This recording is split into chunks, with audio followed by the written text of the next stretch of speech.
Picture the wealthiest person you know. Now notice the first image your mind produced. A house, probably. A car, a number on a screen. Things, own things. Everyone believes wealthy people simply buy more assets. They don't. That image in your head, the house, the car, the portfolio, is real, but it's the last step of something you can't see. And as long as you can only see the last step, you will keep copying the wrong part. This mistake isn't cosmetic. It quietly organizes an entire life. It decides what you save for, what you envy, what you work overtime to reach. It sends millions of people up the same staircase. Earn, buy, own, repeat, wondering why the people at the top seem to be playing by different physics. They are, just not the physics you were told. Here is the part nobody photographs. Somewhere behind every asset that impressed you, there is a machine, not a metal one, a process, a repeatable loop that finds money, moves money, and turns money into more of itself over and over, whether or not anyone is watching it that day. The wealthy person didn't buy the house the way you buy a house. Their system bought it. The house is the exhaust. So let's say it precisely. An asset is an output. A system is a cause, and you cannot become wealthy by collecting outputs. Why does everyone get this backwards?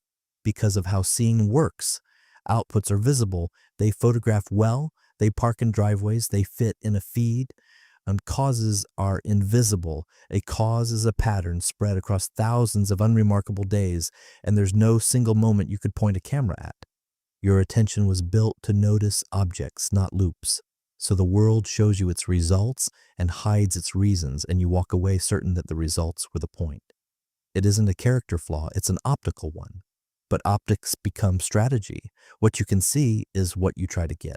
What does owning one house actually do for you? It stores value. It might grow, but it cannot repeat. It sits there, one decision old, waiting for you to make another decision from scratch. Now think about what a system does. A system is the decision made once that keeps executing rules for what comes in, rules for where it goes, a loop that ends where it began, with more than it started.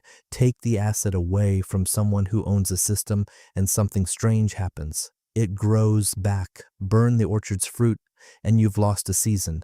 The trees are still there. The fruit was never the wealth. The orchard was. This is why copying rich people fails so reliably. You saw the fruit. You bought fruit. Fruit doesn't grow more fruit. And notice what that mistake cost you.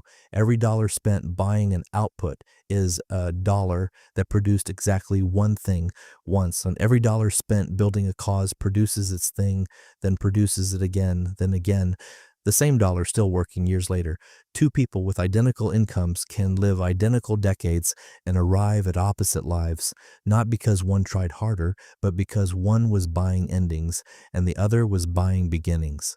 The difference never shows up in a single month. It only shows up in the total.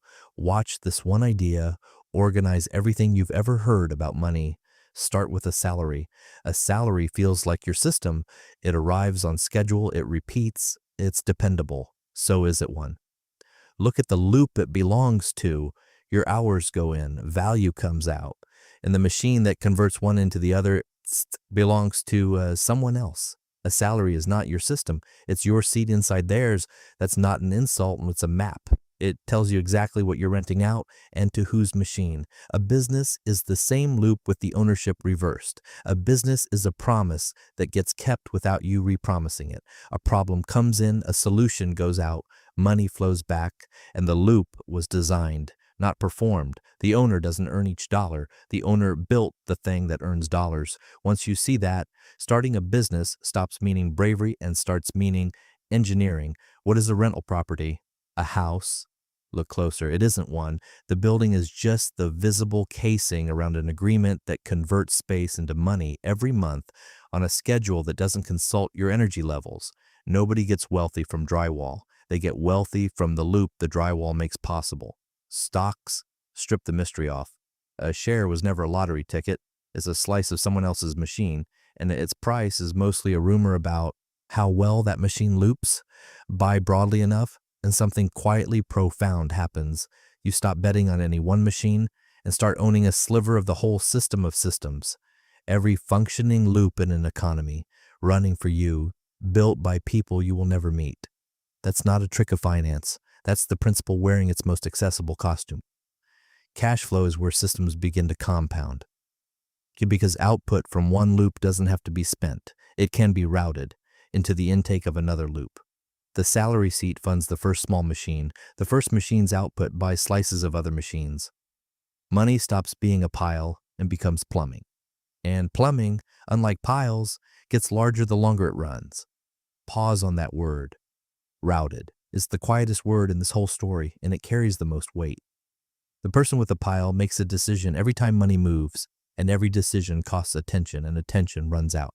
The person with plumbing decided once. Where money goes when it arrives is already answered. That's what people mean when they say the rich make money in their sleep. It isn't magic, and it isn't luck. It's that the decisions were made so far in advance, they no longer require a decider. And then there's debt. If systems are what matter, why do the wealthy borrow so much? And why does the same borrowing bury everyone else? Because debt is not a way to get money. Debt is an amplifier. Pour it into a working system, and it accelerates a loop that already knows how to grow. Pour it into a life with no system, and it amplifies exactly what was already there, which was consumption. Same instrument, opposite fates. The debt was never the variable. The system was. 6 examples, one shape, and history ran the experiment at national scale. After the Second World War, Japanese factories invited an American statistician named W. Edwards Deming to teach them about quality, and he told them something almost offensive to common sense. Stop blaming workers. Outcomes don't come from effort or talent scattered across a bad structure, because the structure wins almost every time. They believed him. They rebuilt the structures. Within a generation, Made in Japan went from a joke to a threat. The system scientist Donella Meadows put the general law under it. A system produces its own behavior. Change the parts, keep the structure, and you'll get the same result wearing a different costume, which means this was never about money. Look at health. What actually decides what you eat tonight? Your discipline or your kitchen? And willpower is an action.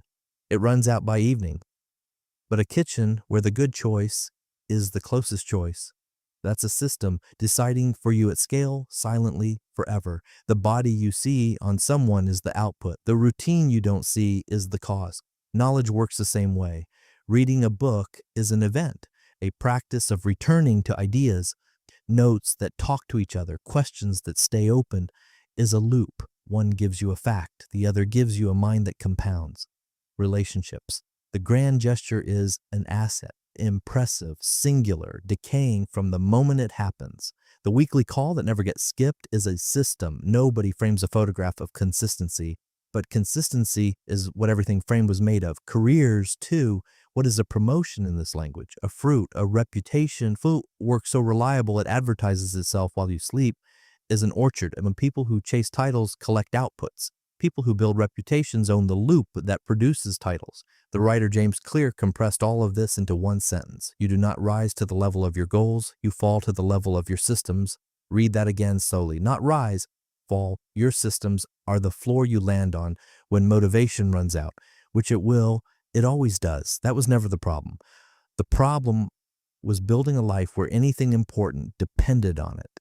There's one more thing the principle predicts, and you've felt it even if you've never said it.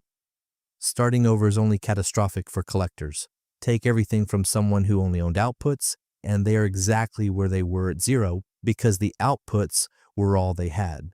Take everything from someone who built causes, and you've taken a season of fruit. The orchard is still in them. The loops, the routing, the knowing how machines are made. That's why some people rebuild in a few years what took a lifetime the first time. The rebuild was never starting over. The system survived the fire. So here is the shift, and it's permanent once you see it. Wealth was never a collection. It was never the house, the car, the number. Wealth is the machinery that produces those things and keeps producing them. Through your distraction, through your bad months, through your absence. Rich in outputs is a photograph. Rich in causes is a future.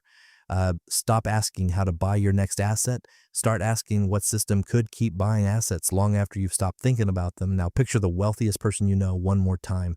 Notice what your mind produces. If it's still the house, look again. Somewhere behind it, quietly running, is the machine that bought it. That's the thing worth wanting. That's the thing worth building.